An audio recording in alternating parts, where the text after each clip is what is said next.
Hello, everyone, and welcome to another edition of Movie Cast, where I am your host, Dana, and I will be talking to Mr. Danny Martinez about this small independent movie by an unknown director. I think he likes guns, James something, and it's a project about a man who's really super.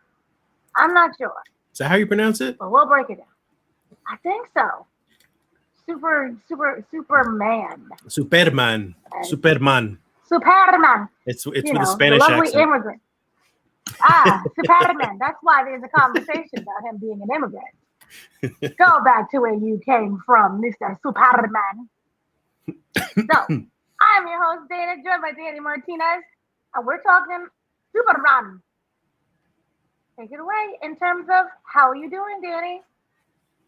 With the movie? No, in life. Like, just In how life? are you? I'm looking at myself on camera. I'm looking kind of old now. Look at all the gray hairs going. I'm a mess. And then I got my bags under my eyes. Look at that. I'm getting old. Well, yes, you are hitting the age of 21. Congrats. Yeah, exactly. Well, the Superman thing. Yeah. The Superman thing, like that's also making me feel old because this is what, like the fourth iteration, I think it is at this point. Wow, We've had, well, I mean, if you want to count the TV show, but we had Christopher Reeves, we got Brandon Routh, we got Henry Cavill, and now we got this guy. Wow, I can't remember his name now.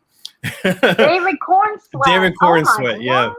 Yeah, so I have such mixed feelings about this movie.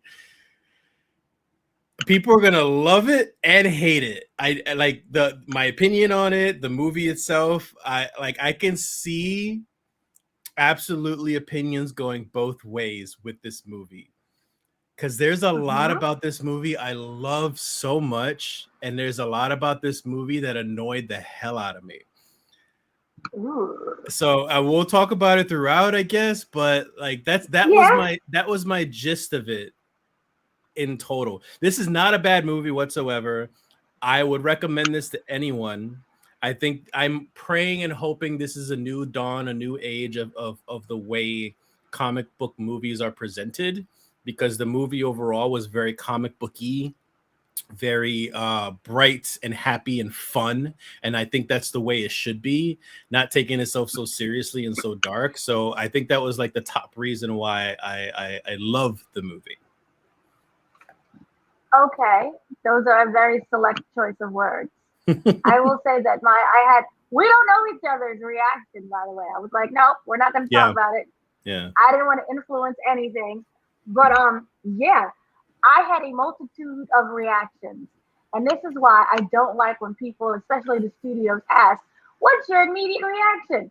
Because I need time to think about it. Let it sink in. I need to let it digest. Let me think about it. Because my very first reaction to this movie was this was terrible. Terrible. Oof. I mean, terrible. Not even terrible. Terrible. But I have to sit with my thoughts and go through everything. And I will say that I still have very mixed reactions. But it's not terrible. Mm-hmm. But it's not what I wanted. Mm-hmm. It had points in there that was like, ooh, I like that. Ooh, why are we doing this? At times it came across as amateurish, too funny. Then it was like, this is a great movie about hope and kindness and love. That's my Superman. That dog, I love that dog. And I wanted to kick the dog out the house. Yeah. Yes.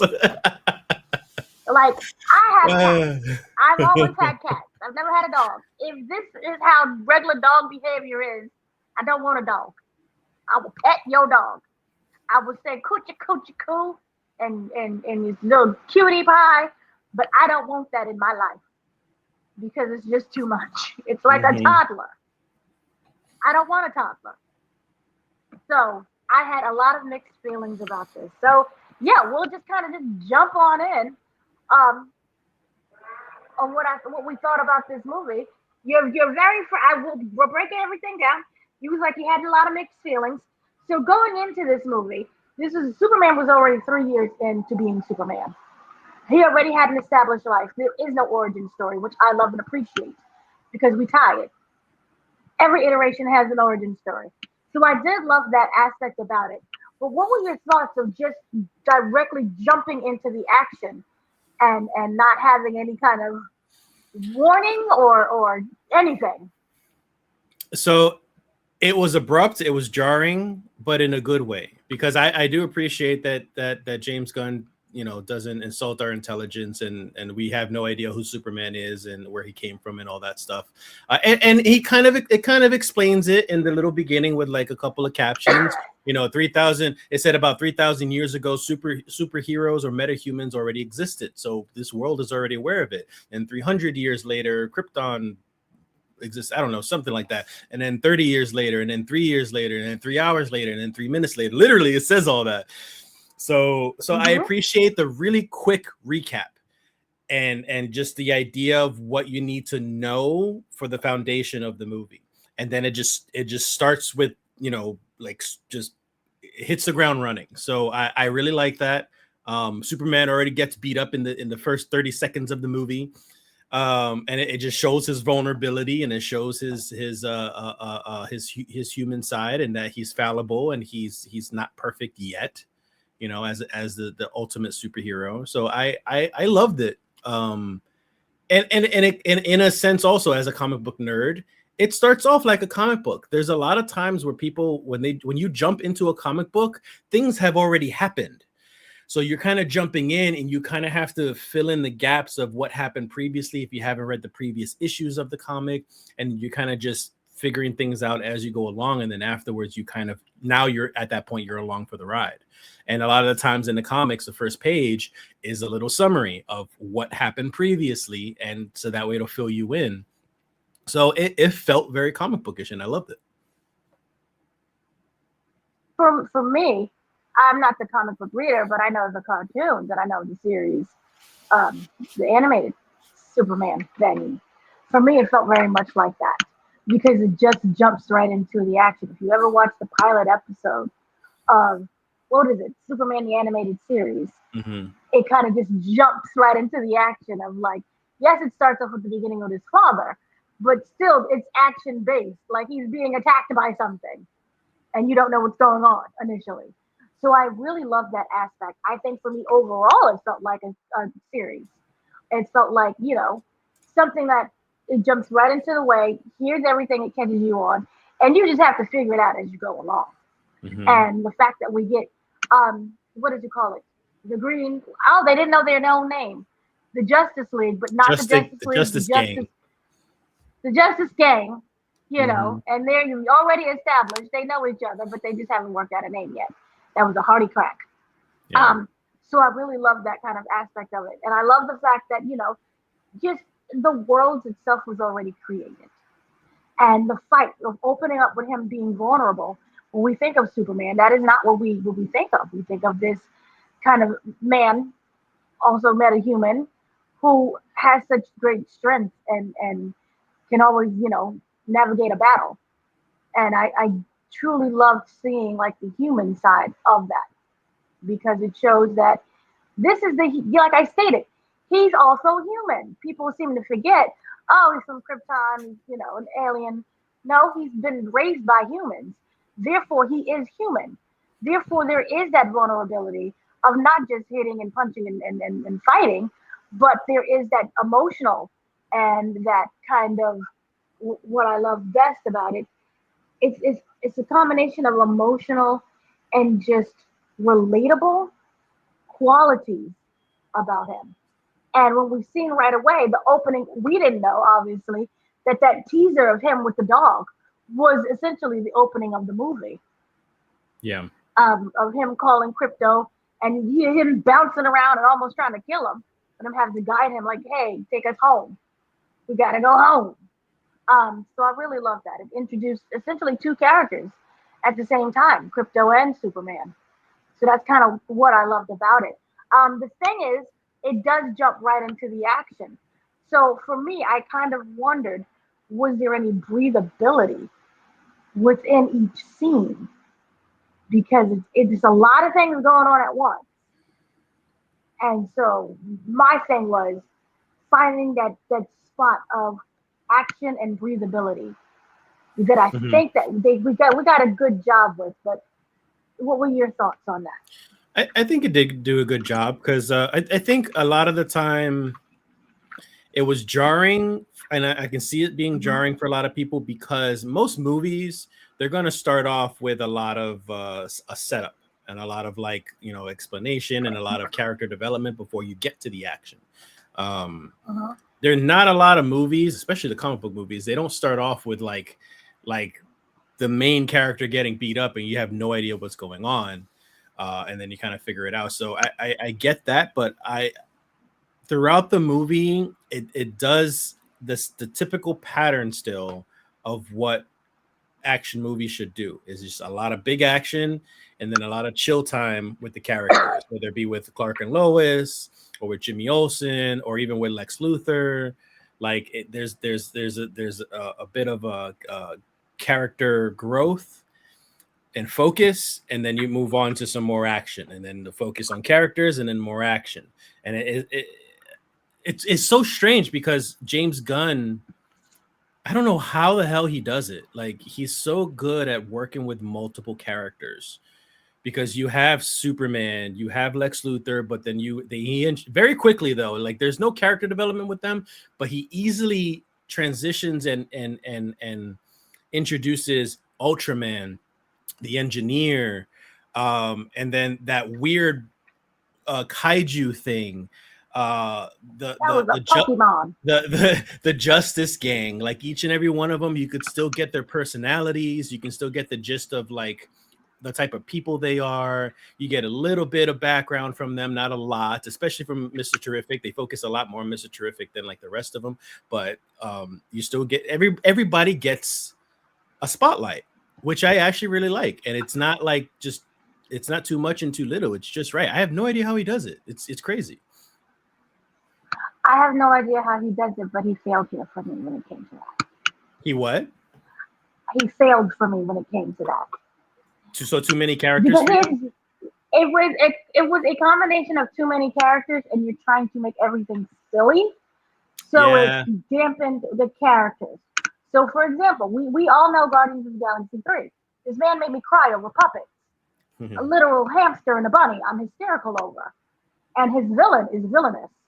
I think, for me, the issue was not just the fact that there were too many characters. You didn't make me care at all. And you turned characters that when we're watching the trailer, now maybe this is also my fault, I'm like, oh man, this is going to be amazing. Look at, what is Metamorphosis? This character's going to be Metamorpho. Yeah. Oh, this is going to be the most craziest thing ever, and he can turn into anything. And he's sitting up there, and the Krypton is on his hand. Krypton. What do you call that? Kryptonite? No, kryptonite. So I'm like, the kryptonite is on his hand, and he's going to be a fierce villain. And he made him essentially a joke, an absolute joke, with the whole father situation, and then him turning into like a head blob. It was just, I hated that. When it came to Engineer seemed amazing. I don't need to know about Engineer's story. You're just something that Lex Luthor made. I don't necessarily need to know your story. I just felt that it was handled too silly. Then we get into the aspect of, oh, look at the fight scenes. This is going to be amazing. By the time it's done, it's like a battleship thing. Remember? F2 to F1. Oh, yeah. There's an entire Ultraman video game sequence. The Ultraman fight. And I'm sitting here and I'm like, why are we doing this? I'm confused. So it felt like one big joke in terms of not even when you have too many characters, but the way how you're executing the characters. I thoroughly hated about that. And then again, of course, we talk about Lex. Lex wasn't Lexing for me. Like he was Lexing, but he wasn't fully there. I think he was a great Lex. Fully there. You think he was? Oh, he was more superior than Jesse Eisenberg's like that. Oh, The peach absolutely. tea. Yeah. Absolutely. But I think that he was placed sometimes in cartoonish situations where it required him to overreact and overact. So Mm-hmm. that is kind of my issue when it came to that. But kind of talking about, the villains itself. What were your thoughts on the villains? Um. Well, so the funny thing is that throughout the production of the movie, we kept on assuming who the villains were. We thought it was the engineer. We thought it was Ultraman. We thought it was Metamorpho because Metamorpho was kind of like in the comics, he's like on and off as a hero villain type thing, and then he eventually joins Justice League, and he does, he's kind of a good guy at some point. But um, the real focus is Lex. He's the real villain. And I kind of like that. I kind of like that there's a focus on all these side villains and all these B-tiered villains, and nobody really realizes towards the tail end that this was all orchestrated by Lex, to become king. It's something as simple and villainous as king of some land, but that's very comic bookish, and that's very Lex Luthor of him. He's so full of himself, and he's so like, he's almost like, I mean, get used to this if they do it the same way with Dr. Doom. But Dr. Doom, he's very much full of himself, and he believes he needs to be the king of everything because everything he does and says and thinks is right. And Lex kind of feels that same way. So that's why I feel like he was portrayed very well. He has a very unhealthy obsession with Superman. He's jealous, but at the same time still thinks he's better than him. He's better than everybody. So I thought it was great that, Lex was like the smart guy in the background orchestrating everything. But when it comes to the other villains, yeah, they fell flat. The engineer, I felt was pointless. She even did some weird, crazy moves that where I was just like, why was that even necessary? Just do what you have to do to chop up. Like when she was chopping up the robots, she did this weird somersault thing.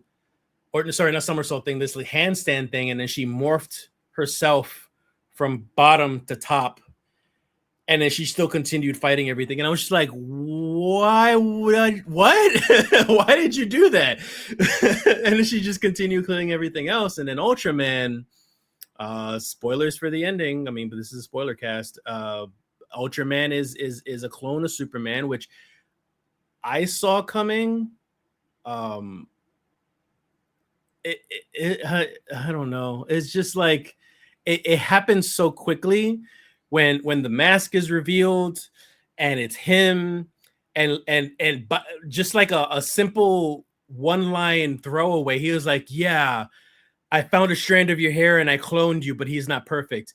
Get on with the fighting." And then we just kind of move on with that. And that was it. And I was just like, really? That's how you're going to treat Ultraman? Ultraman is a huge other character in the comics.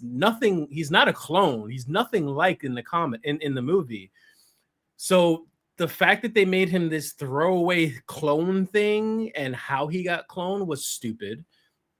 And then the Metamorpho thing was dumb because they tried to make him a bit like sympathetic because his son was in another cage.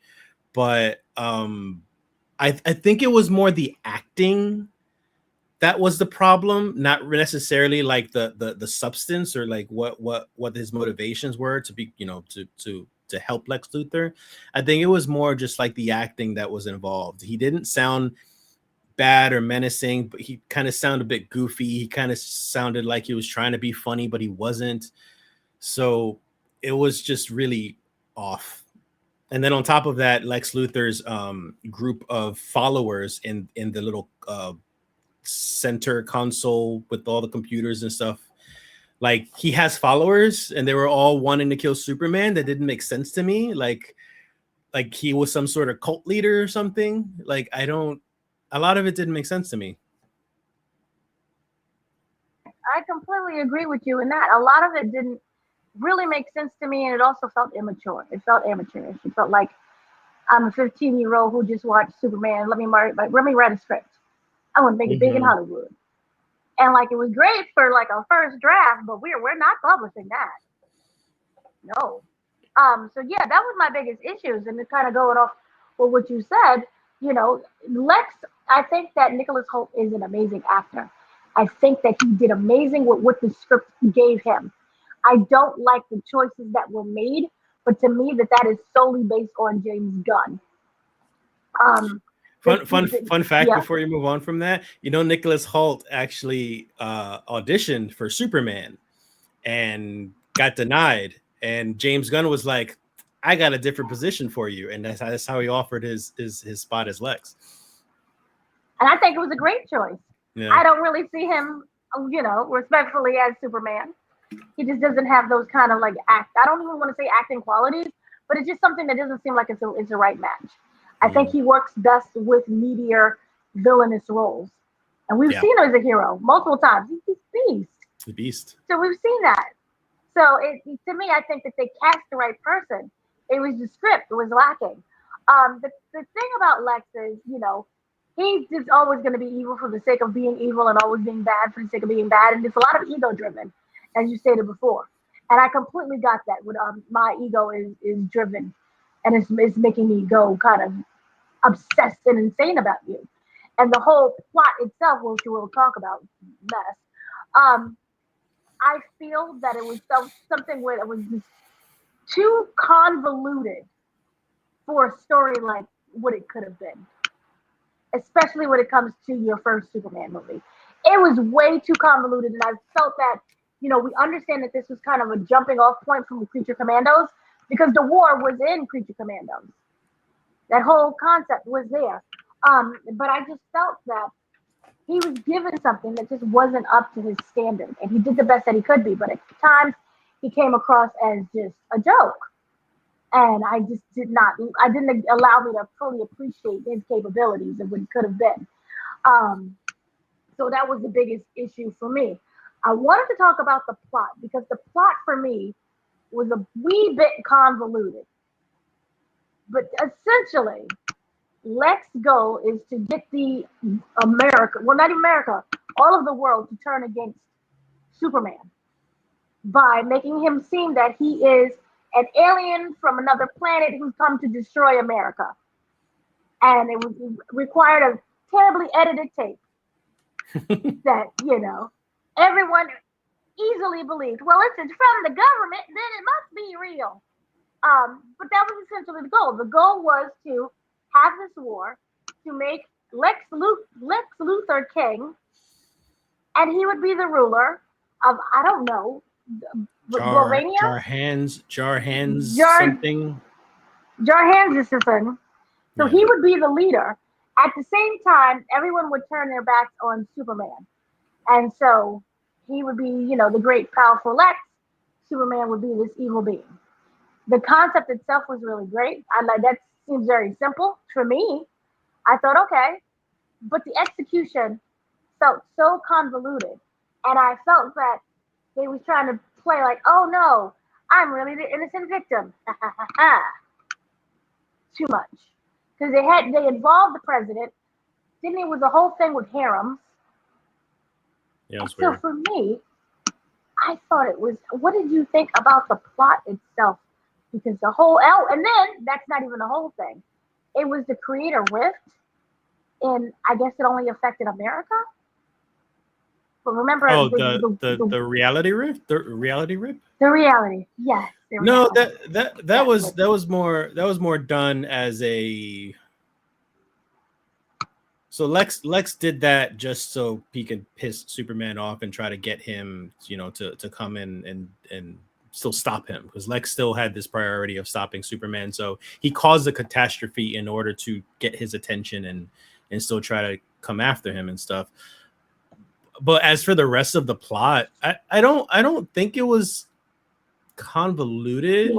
I think it was fairly simple, but I also think it was fairly it was still just bland. It was still just unimportant. Because it's just him wanting to be a king of something. And then on top of that, the cherry on top was, pretty much to stop Superman because he hates Superman. I get all that. But I think a part of it is also for us who watch these comic book movies, Marvel and DC, we expect something a little more deeper and a little bit more possibly even connecting into something else in the future. But this was just its own thing. This was just a character-driven plot of a villain wanting to be a king. And he did all these things to kind of manipulate and get his way. I felt like it was fine. I don't think it's anything special. I don't think it was, you know, a genius plot in any sense, but I feel like it was just a simple thing to kind of just drive the story forward, and especially the villain. But the rift thing was an interesting choice. Like, why are we now introducing pocket dimensions in order to have a prison that Lex Luthor has, and then he uses the pocket dimension to kind of like create a rift and pretty much destroy the entire world just because he wants to get back at Superman. Like, even his followers in the movie were like, "Are you freaking crazy? Why are you doing this? Like, we need to survive. We need a Earth to live on, you know." And then Lex is just like, "Oh, it'll be fine. We'll just stop it whenever I feel like it stops at a city I don't care about," or something like that. That's something along those lines is what he said. And I was just like, this is very what's it? Campy villainy type of situation. So yeah, I don't think the plot bothered me. I think it was simple. I think it was just like meh. It was just whatever to kind of drive the stuff forward. I was more having more fun with the characters, and like the possibilities. By the way, also, I'm sorry. Yeah. A lot of the story revolved around Krypto, and it really annoyed the hell out of me. They use Krypto way too much in this damn movie. I have dogs. I love dogs, and I hope nothing ever happens to Krypto. And I think Krypto's adorable as hell. And if you use them every now and then, like maybe a little bit in the beginning when he dragged them back to the Fortress of Solitude, and then maybe you call him towards the end where he kind of like helps save the day a little bit. That's it. But like Krypto was thrown in random moments throughout the entire movie, and I was just like, this dog is supposed to be this cute little sidekick thing is starting to annoy me because he's also very much a nuisance. So that part of the story I did not like at all. I didn't like it at all, and I think the best kind of version of Krypto is still DC League of Super Pets. Yeah. He served a purpose. He wasn't annoying. You knew what he was doing. And he was just always But proud of himself and just like, you know, like just happy to help. And yeah, like I love the fact that there is a dog. That's great. But I do felt like it became Superman and Krypto's story, and then Krypto's story multiple times. Yeah, so I completely didn't like that. But what were your thoughts on? Because there's a whole other side quest and side mission with side characters. So Rachel Brosnahan as Lois Lane. You have Jimmy Olsen that's in it as well. You have also Lex Luthor's girlfriend. She plays an important role. So what were your thoughts on a multitude of these characters that were in the movie? I think her Lois Lane was spot on. I really liked it. She's very much career focused and very like serious and very like just doesn't care about anything else. She just wants the truth and do her job to the best of her abilities. So she came off really well like that. Jimmy Olsen was the same way. Like he always had his connections and he was always like happy. I find it funny that it made him a kind of a ladies' man, because he wasn't always like that. He was always like a very nerdy character. So that was pretty cool. And then the girlfriend of Lex, I can't remember her name right now, but she was annoying, but rightfully so. She's supposed to be annoying. So like she came off very annoying and very much like attached and reliant to men. So it's like she needed somebody. So it was very funny that she was kind of like latched on to Jimmy. I think that dynamic played pretty well. I love Jimmy in it. I love Lois, and I love that woman. Can't remember her name, but it all played very well. Those side characters. Go ahead. Oh, here's the thing. I love the girlfriend way more than Jimmy because she was someone. I didn't feel that she was needy. She was someone who wanted to be in a relationship. Lex wasn't providing that. And she felt like she was just being used, and he thought that she was dumb. Here you had Jimmy, who kind of refused to acknowledge her existence, which to me was like, what are you doing?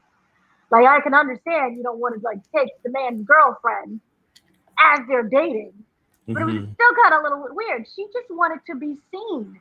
She wanted to go out in public with you. She wanted to have dates. She wanted to be wined and dined. And she came across as somebody who was like, yay, if it's a Cartier, whatever, gift, or even if it's just a bouquet of flowers. It was the fact of being known. So I liked her for that. And she kind of had that aloof personality because people just had that aloof personality, but she was actually smart with the pictures. You was like, oh, it's just a bunch of selfies. She knew what she was doing. Did she do that on purpose, though? Did she really do that on purpose? I think she did. Because it was so specific. So, like, here's the map. Here's this. Here's a pocket dimension. She knew exactly what was going on. And for him, for Lex, he just kind of treated her as an accessory. It's like, oh, keep the camera rolling so everybody can see this. This was all meant for social media. And she wanted an actual relationship. So Jimmy, to me, came across as like the weirdest one because it's like, this is the woman here that is literally fawning after you, begging you for dates. And you're like, but that's his ex-girlfriend. So they dated before. So obviously they dated before, and then she jumped to Lex. So there must have been something about her that kind of like caused him to be very put off from her. And that's the way she came off with me throughout the movie, was just like very clingy. Like obviously she's high maintenance. That's already like a given in her thing. The high maintenance thing isn't the issue, but I felt more of like that she was that annoying person who always needed to hover around you and be around you and kind of do things all the time, like nonstop. So I feel like she kind of drove him crazy with that. That's how it came off to me. I just looked at her as somebody who wanted to be loved. Yeah, don't worry. I loved her. But yeah, that relationship was very interesting, and of course, obviously played for laughs. Yeah. On top of more laughs. So I liked her. Jimmy Olsen character, I liked. They gave him a personality. I like that he was, they did that. But to me, he was a character who was just there. He served a purpose for a moment. You know what I mean? We're going to write in this character to create this situation and solve it. And the same kind of goes, Mr. Terrific to me I love Mr. Terrific. I love the character. His afro is not a political statement, by the way. Our hair just grows that way. Who said that? By the way. What? What? Who said that? I cannot believe. Who said that? What? But I loved Mr. Terrific because he was the kind of he's smart. He knows he's extremely smart, but he's not arrogant about it. But he boasts himself up about being smart. It's like, oh, only got to do this. You're not gonna like my opinion. What's your opinion? I found Mr. Terrific to be just as annoying as some of the other characters. How do I put this? His intelligence was portrayed very well. And I think that was the best quality of him in the movie. His showing off his intelligence. His arrogance was another thing that was kind of like portrayed very, very much so, because he was like the smartest person in the room. I think that was done very well. What annoyed me was that he was a very well-spoken, like intellectual person, but then you saw him all of a sudden switch to that like ghetto like type attitude whenever like he'll like do like a joke. So, but the jokes to me didn't land very well. Like the jokes to me was just like, I get it, yeah. Like it was just like this cocky attitude with like a joking type of like tone to him, and I was just like, you're supposed to be like the smartest man in the room and be like, very, very much like full of yourself and serious. Why are you cracking jokes? Like you're supposed to be helping Lois Lane, and then you're cracking jokes on the ship. You're supposed to be talking to the Justice Gang, and you're still cracking jokes also. And I was just like, and I think a part of it was that throughout the whole movie in general, there's a lot of jokes being cracked by all the other characters. So it was kind of wearing me down. It was almost like watching a Taika Waititi movie, Like it's just joke after joke after joke after joke. And it's just like they weren't landing. This just wasn't funny. So on top of that, to see this man who's supposed to be very like, you know, serious and smart and very like he's very focused and driven on the priorities, and it's just like he cracks a joke. And I'm just like, why was that necessary? So I found it annoying. And then on top of that, and this is more of a superficial thing, but his costume is very comic accurate. I love it. Love his costume. But what bothered me is that because of the costume, he lacked a lot of facial emotion. Like even when he was cracking jokes, it was very stoic and very just like deadpan. So it annoyed me that like you couldn't really see a lot of his emotion. So I was just like, I'm not feeling him as this Mr. Terrific. I really wasn't. I can't. I'm sorry. What is your definition of ghetto? Ghetto? Like using like the ebonic, like using ebonics and stuff like that. Where did he use ebonics? Well, I mean, I just saw the movie yesterday, but I don't know. I have to pull up a script so I can point out a couple of words or a couple of like attitudes and connotations. So he's ghetto. I didn't say he was ghetto. I said he sounded ghetto on some of the jokes he tried to land. But what is the definition of ghetto? I just told you. But what is ebonics? Ebonics is a way of talking. It's okay, like kind of like you can call it kind of like a dialect, I guess, or like just a way of speaking, or like a pattern of speech. So his pattern of speech was ghetto. Yeah. But you can't recall what exactly he said that was ghetto. Not for word, no. I'd have to rewatch the movie again. I could write some notes. I'm just baffled by. He came across as ghetto. Yeah. Well, again, like I said, when he made his jokes, he didn't come off across as ghetto throughout the whole entire time that I saw him. I thought when he was again intellectual and very much focused on whatever it is that he was trying to do and everything, and his stoicism and everything came off great. But again, more jokes and more jokes and more jokes. I got tired of the jokes, and he annoyed me even more so because it felt off character. It didn't feel like a part of his character. It felt like it was a forced joke in order to just lighten things up again. So his forced jokes were ghetto. Okay. Yes. He said this. Oh, he said this, not me. I never saw anything ghetto about him. I thought he came across as a very sophisticated, smart character. You're still thinking about the character. That's not what I said. The character was not ghetto. His dialogue was not ghetto. His jokes, when he landed his jokes, he would switch up the type of character that he was, came off as a completely different character, which was very jarring for me. That's what I'm trying to tell. You're making it sound like I called him completely ghetto throughout the whole movie, that he was a ghetto character. That's not what I'm saying. So you didn't like the fact that he double talked? I didn't like his jokes. The general statement is what I'm saying is that I didn't like his jokes. So his jokes were ghetto? Oh my God. Oh, Jesus Christ. You said ghetto. Yes, I did. And I'll say it again and again and again. I'm not backpedaling on this. You're misinterpreting what I'm trying to tell you. Oh, no. I want to know his ghetto jokes. I didn't say ghetto jokes. I said he sounded ghetto. When he made his jokes. He sounded ghetto. The jokes themselves weren't ghetto. Himself was not ghetto. He sounded ghetto when he made his jokes. His character switch up was completely different whenever he tried to land a joke. Okay. So you didn't like his double speak. I'm not sure what that means, but I guess. Double speak? It's when we speak differently in one environment than we do in another environment. Yes. As to opposed to appease someone. Yes.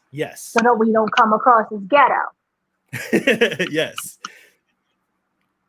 Okay. Which is so strange. Which is so strange that you say that, though, because what environment led him to switch up? Because he was in the same environment the entire time.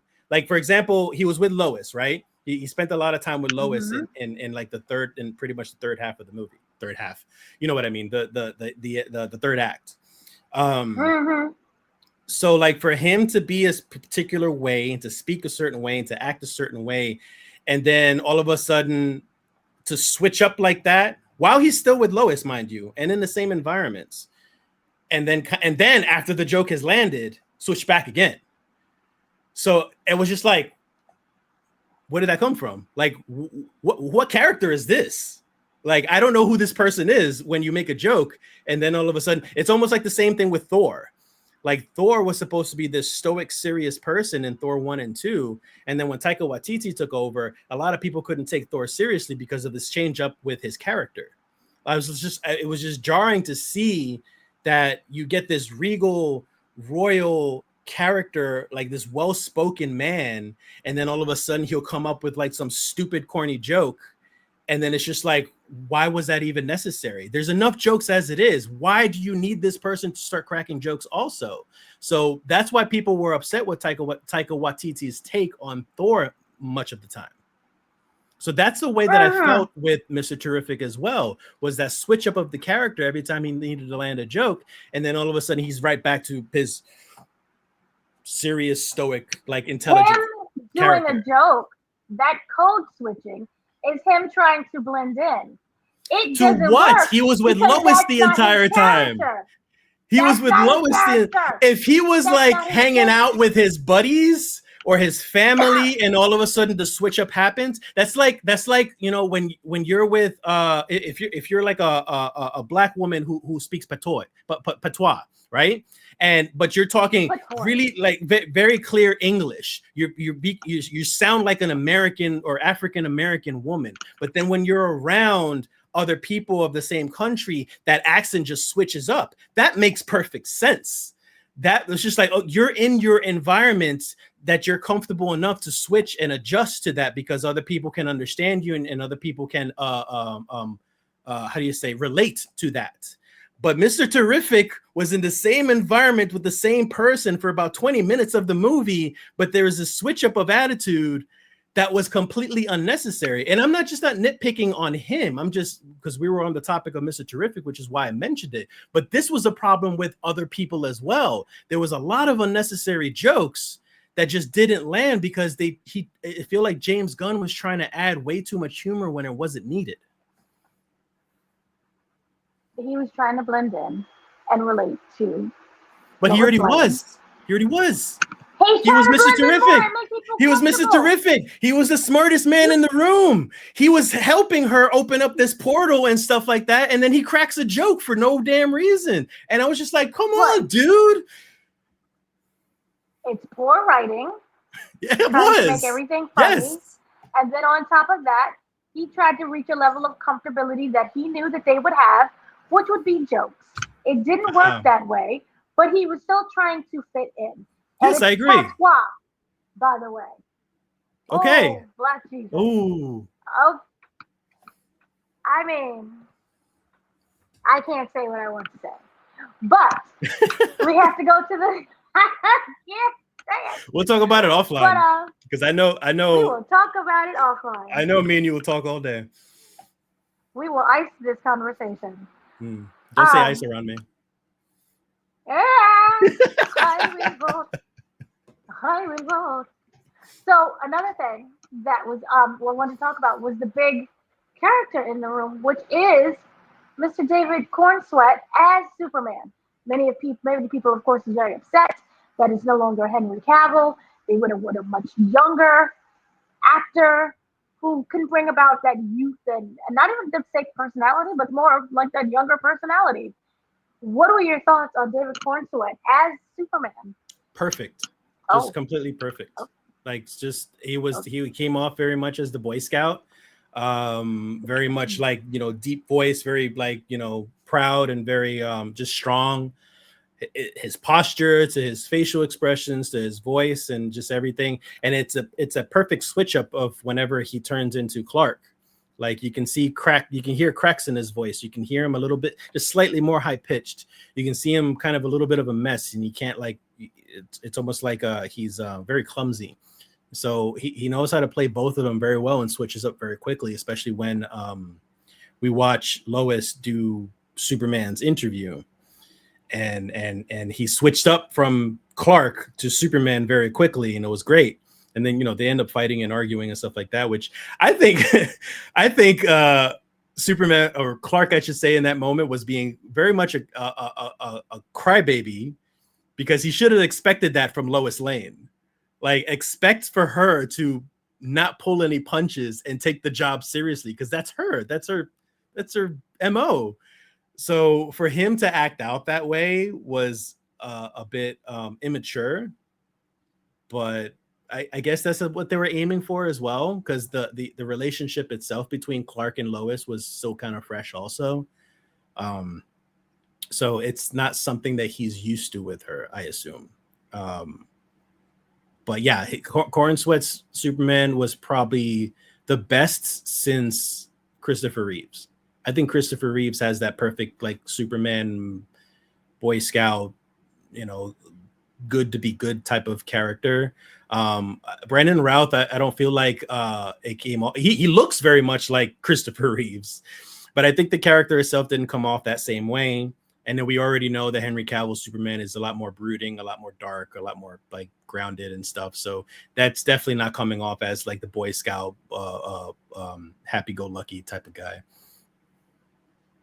I completely think that he was wonderful. And I think that each Superman serves its own purpose for what they kind of represent. Him, he was very young. It was about, everything at that moment, I feel is bright and fresh, and there's hope. This Superman was based on hope. Not to say that the other ones weren't, but because it was just, he believes in everybody. And it was about kindness. To me, this whole movie is about kindness. And you have to find a character who is wrapped in that kindness and sees people as opposed to you're on one side, you're on the other side, or I don't agree with you there, so therefore I'm not going to help you. Mm-hmm. It was more of, we may not see the same way, but you're still a human. You're still a person. I'm going to make sure that you're okay. I felt the sincerity and a comfort with this Superman. I think he was wonderful. And then when we got into the debate, him, being Superman and Clark Kent, that was amazing in terms of he's able to switch it on and off. And it was just simple as changing his body posture. It wasn't really anything serious. And we can go into the whole thing with the glasses, but I think he has that ability to switch. And that's what I love the most about him. And even you can make the argument when he was Ultraman, that pure like anger that came out of him, even though that wasn't given a fully fleshed out character, which is actually in the comic books, I think he even brought a different spin to him that worked as well. And that version was completely different than Clark and Superman. So to me, it was like a warning of what could happen if he lost that hope and that innocence, is what we could have gotten with even though Ultraman is not a clone of Superman, it kind of represents what would happen in the past. If once he gets older. There's a sense of once you get older in life, just in general sometimes, there is that sense of numbness that you have for people. And even with life itself. That's why you see kids react to something differently than you would adults. It's I've seen this already. I've been here before. No matter how much good I try, I never get far in the world. Whereas opposed to when you're a kid, if I work really hard and I do what I have to do, I'm going to be successful. Those are two completely different reactions. Sometimes you gotta wait for life to hit you, and life didn't hit him yet. And that's what I love so much about this Superman. And I loved the relationship between the two of them, because I think that they not only balance off each other really well, they can bounce ideas off of each other. Well, Rachel, her being, who she is, and her, to me, she came across as older than Superman. Maybe even maturity level. Mature or age? Mature level. Okay, yeah. And also age. She came up to me. She came across as older than him. Like I can see her giving him directions. Like he gonna fight you, but at the end she's gonna win. So for me, it was like, cause remember, and she stormed out the apartment. She left, so she wasn't like beholden to. He left his own apartment. No, was it her apartment? It was her apartment. The point is, he left because it was basically her saying, "Get out of my house." You know, I kind of felt that she had control and like the upper hand in things, and that he respected her about that. But also, she was the one also guiding him. So I love their relationship. I love the fact that he was Superman and Clark Kent, and they just worked really lovely together. And as you stated, we haven't had a good one. Not one that really represents those two. Yeah. I was gonna say, like, I wouldn't call Henry Cavill a bad Superman at all. It's just very different. Not exactly the take from the comics. No, he was a great Superman. The thing is that he wasn't given that. He was given really dark material to work with, and I would have loved to have more hope and promise. Yeah. And kind of happiness with him. But we didn't get that. But he was great for what was given to him. But with this one, it was completely different. And we got to be able to really dive into those two different characters and those two different personalities. And that scene that they showed with the interview was fabulous.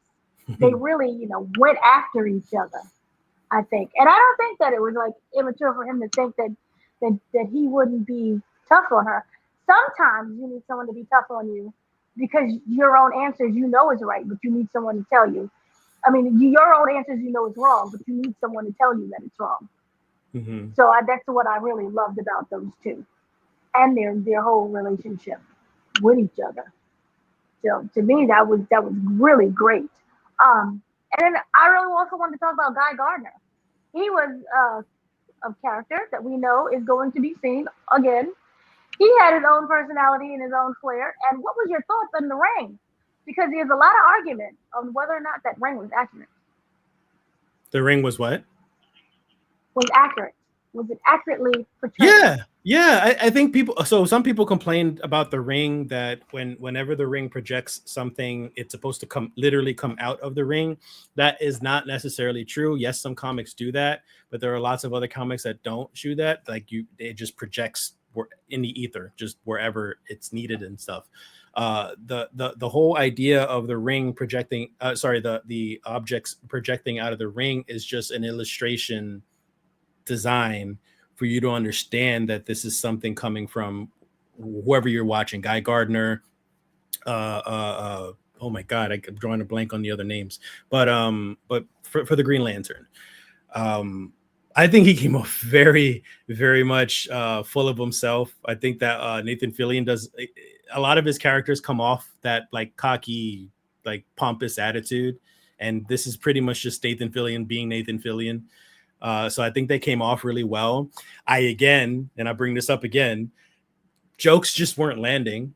Like the only thing that really I found funny was when towards the end of the movie, he and we see this a bit in the trailer, he waves his hand when he's fighting the army, and you see all his hands just smacking the tanks everywhere, and you kind of see like a middle finger pop up a couple times and just flipping them off. Like that was hilarious. I thought that was funny. That was a little bit more subtle and a little bit more like unexpected, so I like that part. But like even with Isabella Merced with her Hawk Girl, like nothing.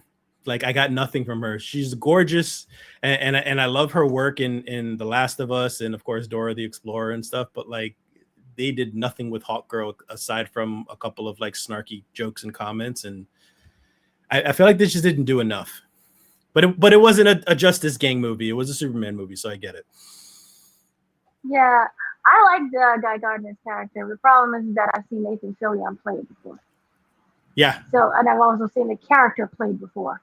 Yeah. So it really didn't offer anything new that I thought it was going to offer. I didn't have a problem with the ring. I thought that little fight scene was cute, where he's just walking around and flipping things around. He seems so nonchalant about it. Like, why am I here? And you kind of realize the feud between him and Mr. Terrific. No one really genuinely cares about Superman, which to me is like, why are we here? in a Superman movie if we just don't care about the guy at all? It's like, oh, okay, you want to stop a war. And here's the thing with me in terms of the war thing. I never felt that there was an actual threat because this movie The was so war. hammy. The war. Mm-hmm. I never felt it was an actual threat. I Mm-hmm. didn't understand why I should care. And I know, like, for the people, you're supposed to care, but, like, just in general, they didn't make me care enough. And this is why I go back to Creature Commandos, because that kind of intertwined more and made you more care about what was going on and the characters involved with it. But when Well, it came to this, yeah. I'm sorry, but remember, Creature Commandos is a very different narrative. I Mm-hmm. could say with than with Superman, because the narrative of Creature Commandos is militaristic. It's very much espionage and militarized, like military stuff and just spy stuff and whatever. Oh, it's thundering. Um, uh, so the setting there made sense for like a war, and they made the war sound more dangerous because the war was the biggest focus in the show. So they made it sound like, oh my god, this is like almost apocalyptic in a way. But I think the war, and I agree with you completely, like the war wasn't really that important or felt important in any sense in the movie.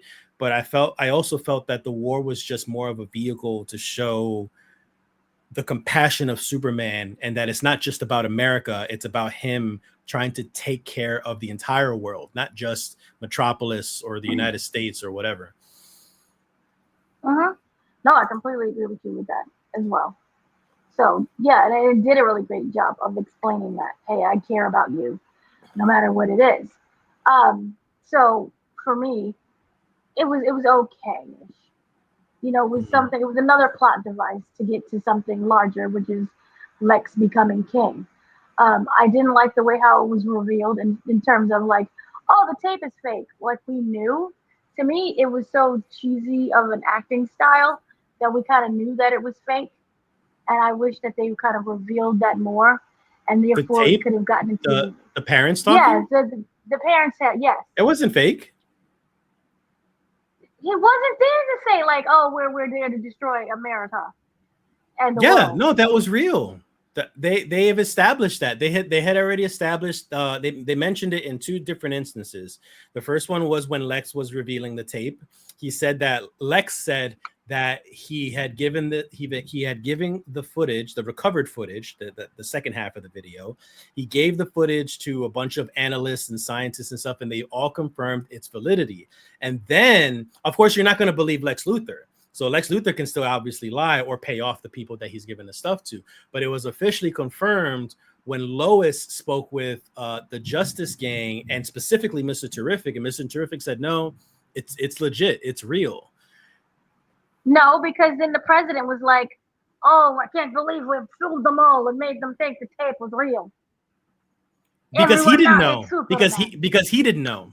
The president was just a patsy too. The president wasn't in on anything that was going on. He was just in on creating the war so he can get half of Joe Jar had what blah blah blah, and then Lex Luthor gets the other half so he can become king. So the president had nothing to do with it. He knew nothing of it because they still mention it throughout the rest of the movie, even after like it's been an afterthought. Clark mentions, how can my parents, bring me to this earth to do something like this? I always thought that they meant for me to do this, not that. And he's conflicted afterwards. It's right there in the background, that moment where the Justice Gang is fighting some weird ass monster thing, and Clark and Lois are just talking in the apartment. He's very much conflicted on why his parents would do such a thing. I interpreted that as completely different. So therefore, I don't like that. But that would have made for a really great. That's a really great plot twist device then, because if we're there to actually help the people instead of destroying them, he's Mm-hmm. going against his parents' wishes, and then in terms of Mm-hmm. seeing them as regular humans. So then my question goes to: we have this huge conversation. Is this a woke movie about an immigrant? Yes. I mean, and I don't say woke in the derogatory sense, but yes, absolutely. I mean, that's what Superman always was. He's an alien, like whether you want to call it culturally or supernaturally or from space or whatever it is, like you can still make it a grounded topic. Yes, he's an alien who grew up in our culture. So like he was in a sense born and raised in the United States, and he is an American. It doesn't matter where he came from. You could make him not super and make him just a Mexican or like freaking, some other country, and it still applies the same exact way. He was a baby who was raised in the United States. He has become an American or an earthling, however you want to look at it. So yes, this is absolutely like a woke immigrant story, but that's what it's supposed to be. Yeah, I was so confused about people being like, it's not an immigrant story. And I'm like, he's always been an immigrant.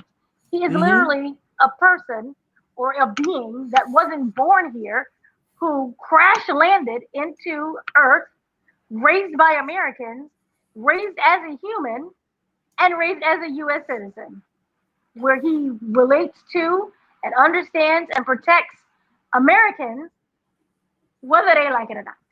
Because he's gonna save your life. So yeah, I was. He saved the freaking squirrel. I mean, that was a funny moment. He saved the freaking squirrel. That's how caring he is. He doesn't care what it is. Every living creature he's gonna save. And this is why you gotta love him. Because who saves squirrels and babies? Squirrels and alien babies. And alien babies. So yeah. So then also to that, it's so weird that it was like, oh, it's woke. I think we've lost the definition of woke. Yeah. Woke means to be aware. Everything.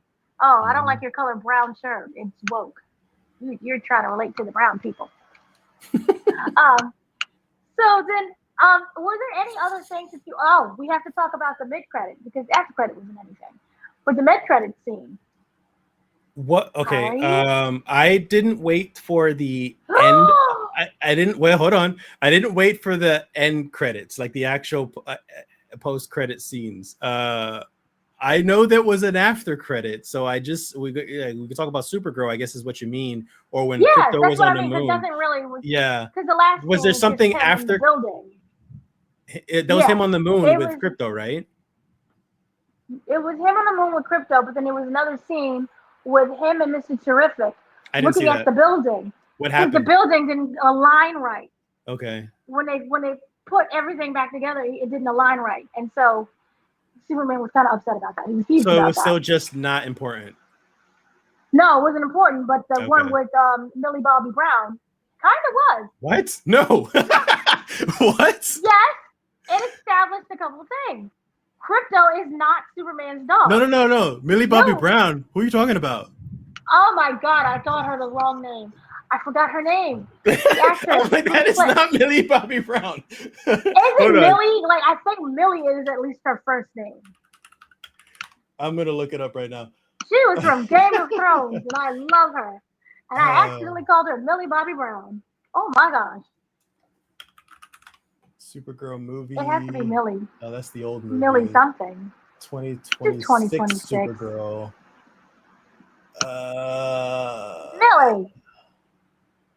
Millie Alcock. I was right. Millie Bobby Brown. You're just off by one name. I'm off by one name in a person. It's okay. But Millie Alcock, she was in Game of Thrones. Yeah. She was amazing in Game of Thrones. What I'm saying is, we learned a couple things. Supergirl has already been on Earth. This is, so she is completely, I wouldn't say it. They explain that she's a party girl. She goes to different Earths or different planets, and she parties. Mm-hmm. Her thing is the red sun, and she doesn't really seem to be happy with life. And Krypto is not Superman's dog. It is her dog. And there you go right there. What are your thoughts on that? So throughout the whole movie, that was one thing that bothered me, was they didn't explain at all whatsoever where Krypto came from. Like, nothing was mentioned. Or the only thing, it was something said by another throwaway line was like, he's not mine. He's like a foster situation, is what Clark said. And I'm just like, what does that mean? You adopted him, but where did you find him? Like, he's a super dog. Like, where do you find super dogs in the pound? Like, this is weird. So like, they don't say anything else. But then yes, towards the end, you find out that Kara Zor-El, she shows up in the Fortress of Solitude and picks up the dog. And it seemed like her character very much came off as a valley party girl type of attitude. So yeah, she was like kind of she sounded so ditzy. She sounded so like she sounded very stereotype blonde. That's what she sounded like to me. She came off very ditzy and airheadish. She didn't sound ghetto. She's no, but there's another stereotype right there that she looks very like. She sounded very ditzy, like Cali girl type of like attitude is how she came off, because she even said, well, not her, but Superman has said, oh, she likes to go to and party in other planets with red suns because that way she can get drunk. And I'm like, that sounds like a stereotypical blonde party girl. That's what she came off as. No.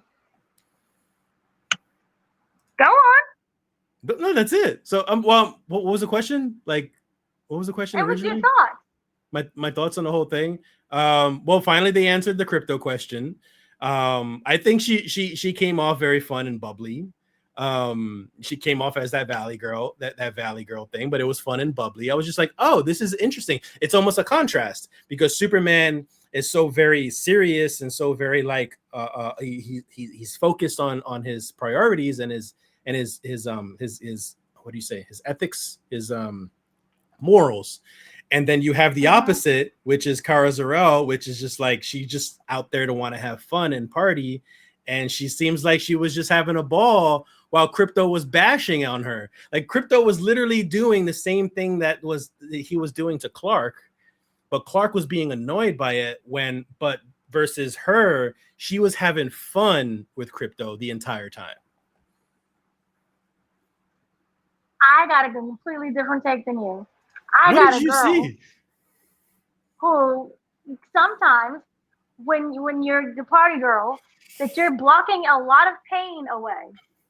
And that she's partying and trying to forget her life. So you're reading too much into it. All right, you're reading too listen, I can 100% agree with you on that. But that's an assumption at this point, because all we got was literally like 3 minutes of her. That's an assumption that would hopefully get satisfied whenever you watch a Supergirl movie. But the portrayal that she came off as right then and there was that party girl mentality. For you to assume that like she's trying to mask her pain and all that stuff for whatever it is that she's dealing with is an assumption that we haven't seen yet. I never got the party girl aspect. You didn't see that at all? I did not see that at all, because she is making a choice to purposely get drunk because they mentioned the red sun. Mm-hmm. So therefore, she can get drunk. So to me, that to me is not like party. That to me is like I'm crying in a corner, and the dog is just too much for anybody to handle at that moment. Even she was handling him.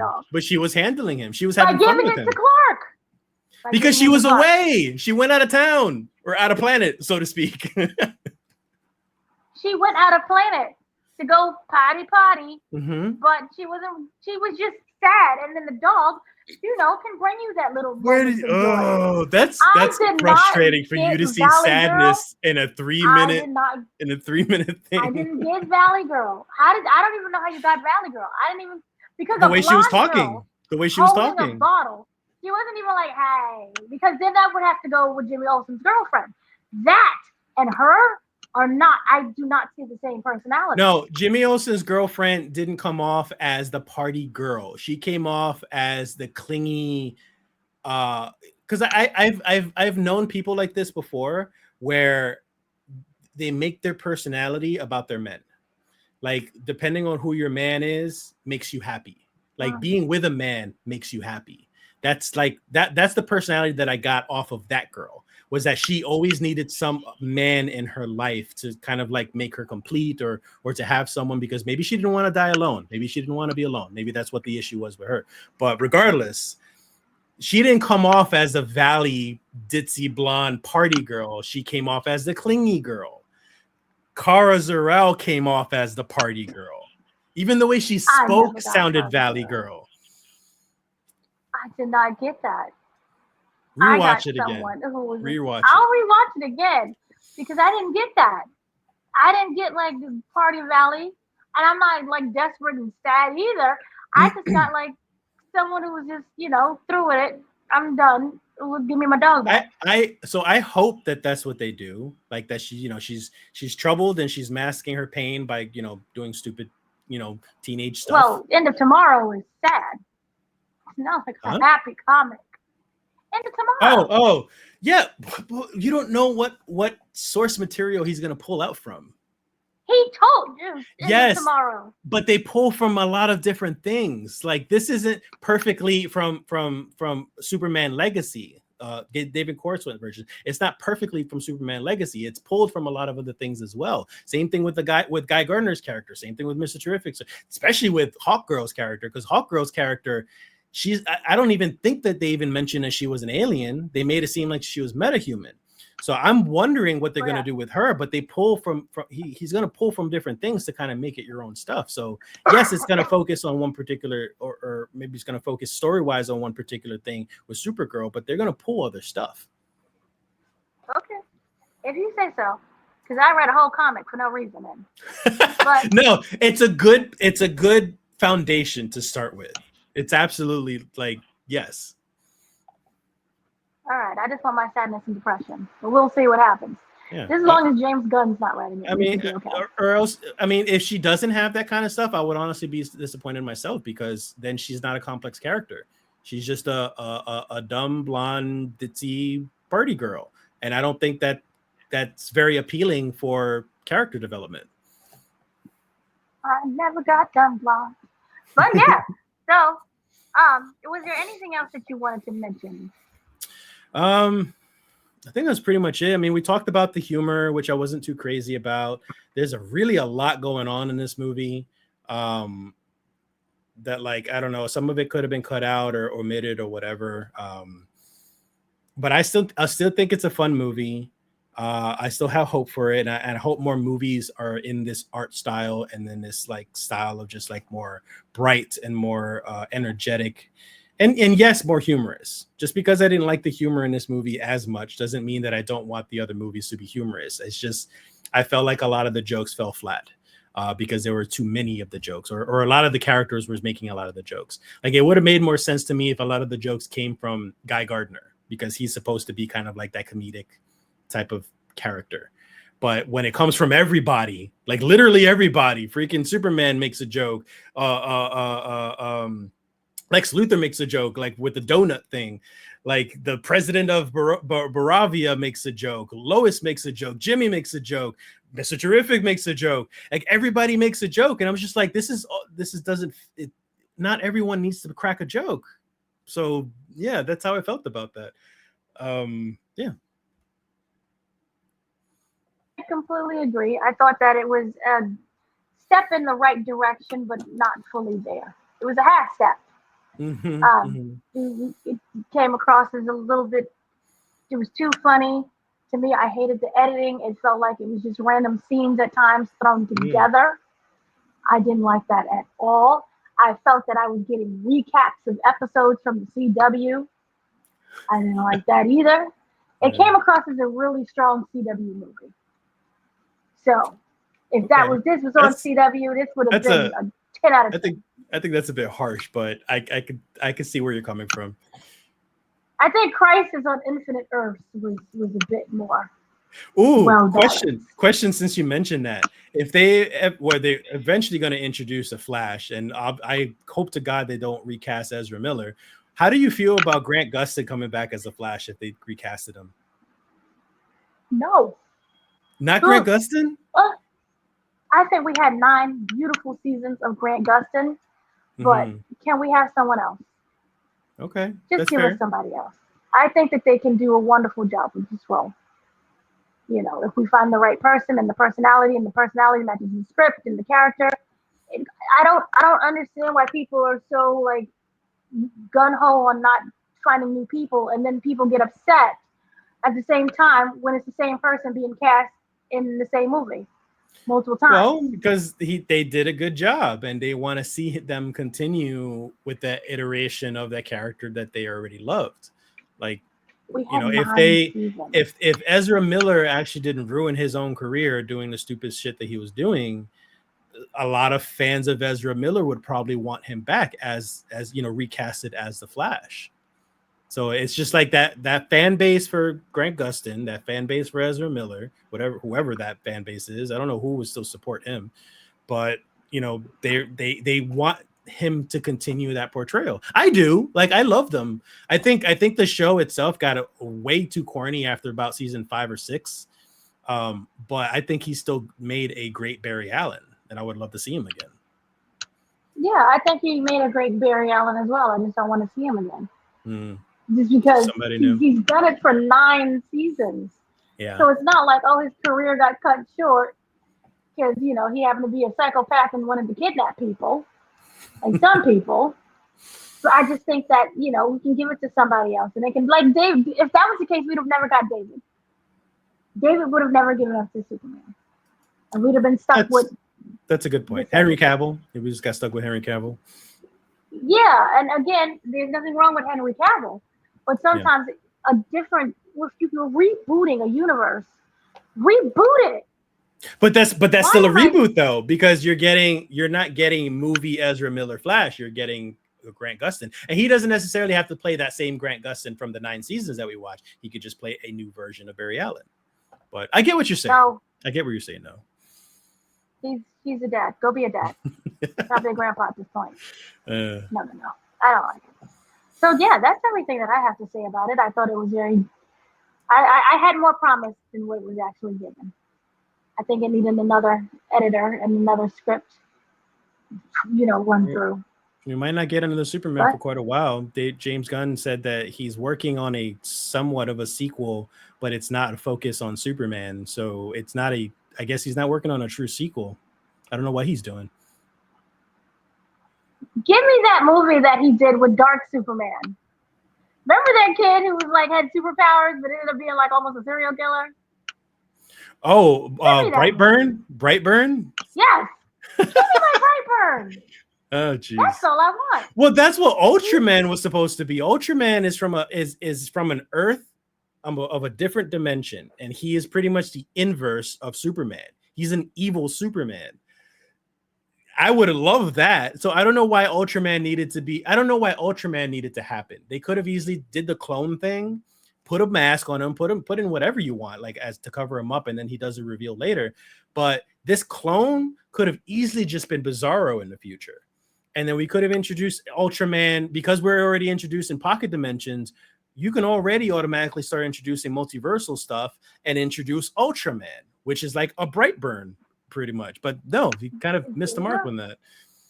He missed the mark, and I'm really surprised that someone who criticizes other studios and their timelines and time verses and time everything create pocket dimensions that just doesn't make any sense. Like a pocket dimension for a prison? Yeah, I just like why? I don't know. I don't get it. It's not meant for me to get.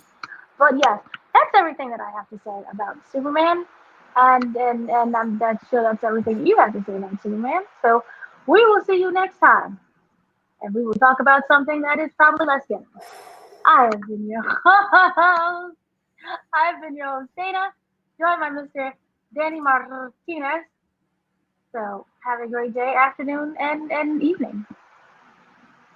Yay! Now you got to make